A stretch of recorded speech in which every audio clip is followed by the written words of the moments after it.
Depuis 1998, la France a signé une convention qui porte le nom d'une ville au Danemark, Aarhus, qui lui impose d'organiser un débat public avant la création de toute nouvelle centrale nucléaire.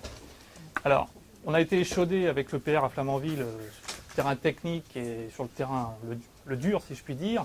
On a été aussi échaudé, vous le savez, avec l'organisation du débat public, puisque d'un point de vue même caricatural, le législateur en 2005, avant que le débat public soit organisé sur Flamanville, avait décidé que de toute manière l'EPR verrait le jour.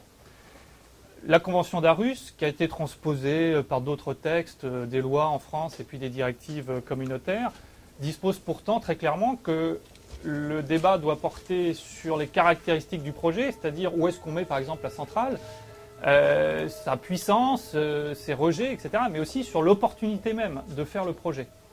C'est même l'essentiel du débat. Sur l'EPR, on a donc débattu à Flamanville alors que le projet était décidé par le législateur. Qu'ont fait les associations? Elles ont bien sûr d'abord attaqué les permis de construire, qui étaient délivrés avant que la décision de faire l'EPR soit prise.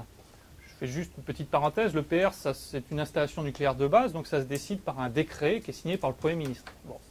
Les permis de construire, eux, ils sont signés par le préfet au niveau local. Voilà.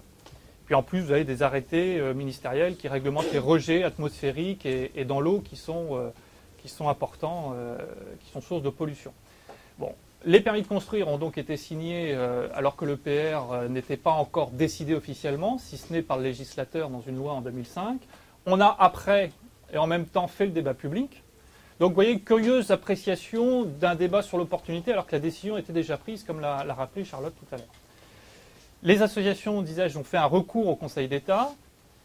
Alors, c'est tout le problème de la juridiction administrative. Lorsqu'on attaque des actes de l'administration, vous avez une juridiction en France spécialisée qui est la juridiction administrative. Alors, si c'est des permis de construire, des décisions locales, on va au tribunal administratif. Quand c'est un décret du Premier ministre, une décision nationale, on va au Conseil d'État. Et le Conseil d'État, alors nous avons les arrêts à votre disposition si vous voulez, lorsqu'on lui a posé cette question, mais le droit international, cette convention d'Aarhus exige de débattre sur l'opportunité du projet. Est-ce que ce décret du Premier ministre qui décide de faire l'EPR, est-ce qu'il n'est pas illégal du fait que cette décision a été prise officiellement dans une loi de 2005 relative à la loi d'orientation en matière énergétique? Est-ce que le fait de l'avoir décidé avant, est-ce que ça ne viole pas cette convention? Alors il nous a tout simplement répondu « Ah, mais peu importe ce qu'a décidé le législateur, parce qu'en France, la décision de faire des centrales nucléaires ne revient pas au législateur, ça revient au gouvernement, au pouvoir exécutif. Donc le Premier ministre, lorsqu'il a pris la décision que vous contestez, finalement, encore l'avant-veille, à la rigueur, il ne savait pas s'il allait vraiment faire l'EPR. Donc lorsque le débat public a été réalisé après cette loi de 2005, soi-disant, aurait dû porter sur l'opportunité de faire le projet alors que la décision était prise politiquement. D'un point de vue formel, le Conseil d'État, la juridiction en est restée à l'aspect formel. Le Premier ministre avait encore une liberté de choix finalement après et n'était pas contraint, bien entendu, de faire l'EPR. Alors voilà le contexte rapidement brossé, si vous voulez, contexte juridique, le contentieux qu'on pourrait mener contre l'EPR aussi à Penly, qui repose donc des questions très similaires. La Convention d'Aarhus, comme le fait la France, elle adhère à moult conventions sur la biodiversité, sur la réduction des gaz à effet de serre. Elle ne les applique pas, bien entendu, en interne.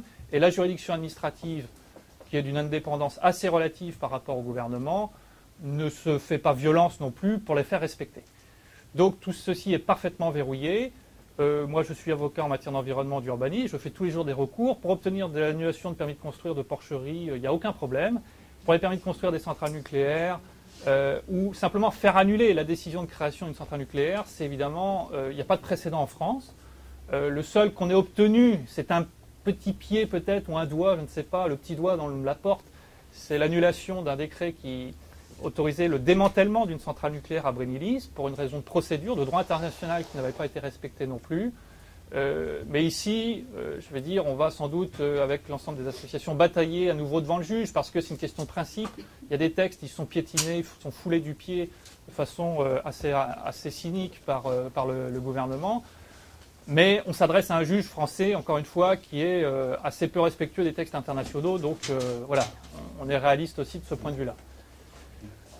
Nouvel élément, je terminerai par là, dans notre droit, la question préalable de constitutionnalité. Vous savez que maintenant, devant le juge ordinaire, c'est-à-dire le tribunal de grande instance, le tribunal administratif, enfin, toutes les juridictions, on peut demander au juge de se prononcer sur la constitutionnalité préalable d'une décision qu'on conteste.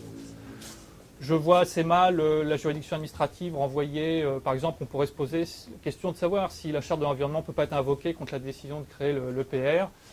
Bon, on pourrait poser la question, mais là aussi, je ne me fais pas trop d'illusions sur la réponse qu'on aura de la juridiction administrative. Donc, vous voyez, un travail difficile, mais enfin, bon, il faudra quand même regarder, ne serait-ce que la procédure. Pour nous, c'est notre chance.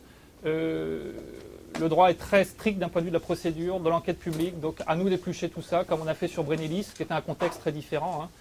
Mais voilà, on va surveiller ça de près.